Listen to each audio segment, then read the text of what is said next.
Would you look at this, Ed has officially lost his mind. To secure his spot as the top survivalist, he challenged the best experts in the world. They are going to face off in extreme conditions to see who comes out on top. This time, Ed heads to a jungle in northern Thailand to take on US veteran Ned. Ned served in the Gulf War and is definitely a top-tier survivalist. After some fake pleasantries, the crew explains the rules. The race is 30 miles long with no map and no compass. Whoever reaches the dam first wins, but there is a catch. This time, they get a survival knife and a personal cameraman to document the misery. The crew rents a beat-up truck and drops them at the starting line. For the next few days, they will be left here to suffer. As soon as the race starts, the two men sprint down the mountain. Both are aiming for the river at the bottom, but the terrain is steep and slippery. One wrong step means a straight drop to the grave, so Ed grabs a thick vine. He ties it to a tree and starts rappelling down the cliff. But things do not go as planned, and Ed suddenly slips. He tumbles down the hill, gear and all, but luckily survives the fall. Meanwhile, Ned runs into the exact same problem. He chops down a piece of bamboo to use as a brake and safely slides to the bottom. Walking along, Ned finds a banana tree, which is packed with water. He squeezes the trunk for a quick drink and spots a palm tree right next to it. He packs some palm heart for later, then gets lucky and finds an animal trail. This is basically a jungle highway, and soon enough, he reaches the river. On the other side, Ed also spots the water, but a sheer cliff is blocking his path. He is forced to take the long way down, sprinting wherever he can to save time. 3 hours later, he finally reaches the river, completely dehydrated. Drinking straight from the stream is a guaranteed stomach bug, so he digs a hole in the mud. The dirt acts as a filter, leaving him with a muddy puddle of water. He drinks it down, getting just enough moisture to keep going. Ed plans to wade through the river, but things immediately go wrong. He loses his footing and almost gets swept away, giving his cameraman a heart attack. He barely manages to grab a branch and pulls himself to safety. Stumbling onto the bank, Ed realizes walking the river is a bad idea. He chops down a few banana trees and quickly lashes together a makeshift raft. He hops on and floats downstream for 2.5 hours. The water is freezing, and Ed is shivering uncontrollably. Deciding he does not want to freeze to death, he finds a spot to pull over. Meanwhile, Ned is having a great time, and even spots a large snake on his path. Without hesitating, he grabs a rock and sends it straight to an early grave. Dinner is sorted, so he packs the snake up for later.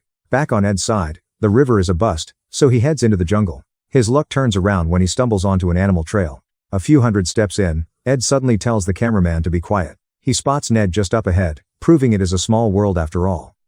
Seeing a chance to take the lead, Ed quietly sneaks past him through the brush. Ned has no idea and is just busy trying to start a fire. While Ed is rushing ahead, Ned is already enjoying his freshly roasted snake. Ed, on the other hand, is miserable, skipping the fire completely just to save time.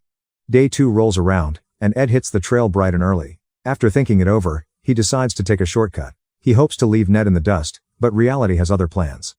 An endless uphill climb leaves him completely out of breath. He pushes through for a few hundred yards, only to find a waterfall blocking the way. Feeling confident, Ed decides to climb straight up the waterfall.